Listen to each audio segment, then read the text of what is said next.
skipping me now? Yes. Oh no, I told you it's complicated. Just go. There's two kinds of Boolean logic chips. There's combinational chips and there's sequential chips.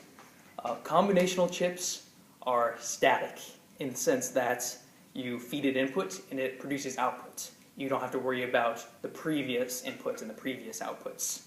Sequential chips, however, use a very special kind of Boolean logic chip called a flip-flop. And what that does is it bases its output on the previous input, which is connected to a clock. It operates on clock cycles. So rather than just sporadically and randomly feeding a combinational chip all these different inputs, with sequential chips, it's all timed out in a clock cycle. So every tick, every loop, every clock cycle is what they're called. It's gonna do its computation. So, gosh, let me write this down for you. Let's say I have, this is my sequential logic chip. Mm-hmm. And we have a clock over here. This is my oscillator. And it takes on and off one time every second. One time every second. I can start shooting millions and millions and millions of input data into this thing within that 1 second.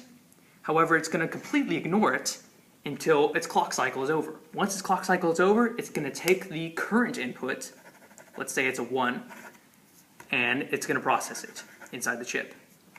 That's what sequential logic is, and that's why we need to have oscillators. That's why we need to have clocks inside of our microcontrollers, because all our CPUs are implemented in combinational chips. However, all memory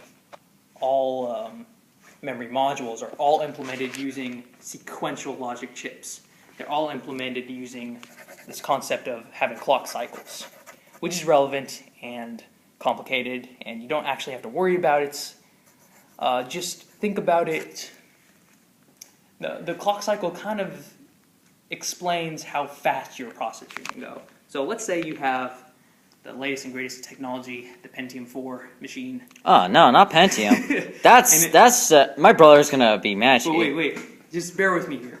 And it operates at 1 gigahertz. That's its clock speed, right? That means 1 gigahertz is 1,000 megahertz, which is 100,000 kilohertz, which is, what, a million, right? A million hertz. A million hertz. It computes and it equates to a specific time. That's pretty much how many instructions it can complete in 1 second. It's like an oscillator.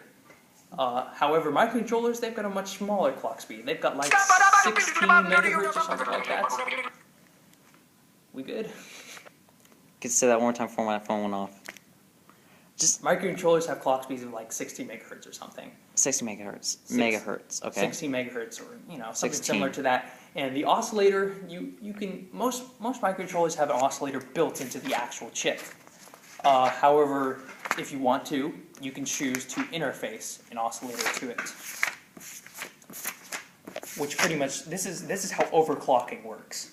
If I change the clock speed, then I make the microcontroller perform faster than it really was intended to perform. And it's not good. If you read the data sheet on these microcontrollers, it'll tell you, hey, it's recommended that you do 60 megahertz per second, or 60 megahertz. I don't think it's per second, it's something. But if you want, you can put an external oscillator onto your microcontroller, and you can change your clock speed. So let's say I wanted to go half as fast as it's supposed to, 8 megahertz. That's perfectly fine. But let's say I wanted it to go 24 megahertz or 32 megahertz. Well, it'll go faster, but it'll probably also melt because it's going too fast. Processors are built to handle the heat, but certain processors can only handle a certain amount of heats, so you really shouldn't overclock your processor too much. Yeah, that's pretty much it. The end. Happy ending. You can stop